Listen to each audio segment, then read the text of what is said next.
The power, which a man's imagination over his body to heal or to make it sick, is a force that none of us is born without. The first man had it, the last will possess it. Man is likely to use the half that invents imaginary ailments, that is, produced by the imagination but having real physical effects. He is likely to scoff at the beneficent half of the force and deny its existence.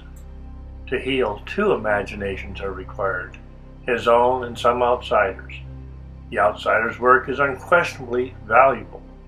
Like the essential work performed by the engineer when he turns on the steam, the actual power is lodged exclusively in the engine, but left alone it would never start.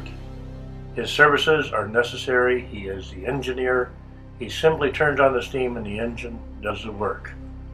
Mark Twain. According to Paul Martin, in his book The Sickening Mind, published by HarperCollins, the number of deaths resulting from shrapnel and physical damage of the actual explosions on the first day of the Scud missile attack on Israel was 0. Statistics would have predicted 89 for the whole day. However, the actual rate for that day was 147, 58 more than predicted. Perhaps death from fear, perhaps the acceptance of the death suggestion. This is a psychological post-mortem of Elvis Presley. The facts have been taken from the many articles, books, pamphlets, etc. written about him. The analysis has been done entirely in the written and published word for two reasons: to facilitate contextual verification, 2, to prevent researcher bias. The guidelines for following these analyses are as follows. Elvis's birth was reported to have had a mystical quality about it. He survived his twin brother, Jesse Garrett, who died at birth. Guilt feelings and a feeling of being extra special were to follow him the rest of his life. These feelings were maximized by the overpossessive, overprotective, almost psychic devotion of Elvis's mother. Elvis devoted his entire life to her to make up for the loss of his brother. At the very zenith of his career, Elvis's mother died of a heart attack. This event catapulted Elvis into an overwhelming depression, leaving him functionally and emotionally dead. He became, in essence, a walking zombie. 9 years later, he experienced a sort of psychological reincarnation. This preceded his re-entry into live performances.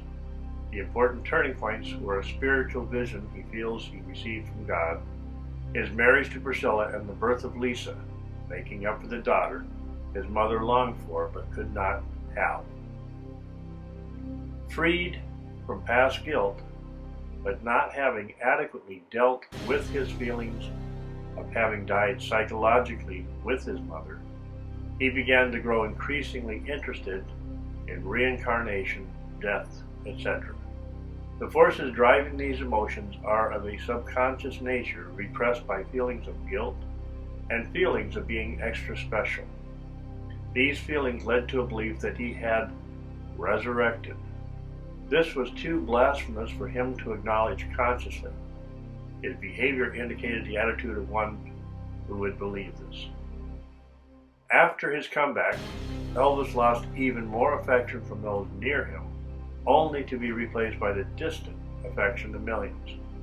Elvis had tried to keep all his friends, co-workers, etc. with him for his life.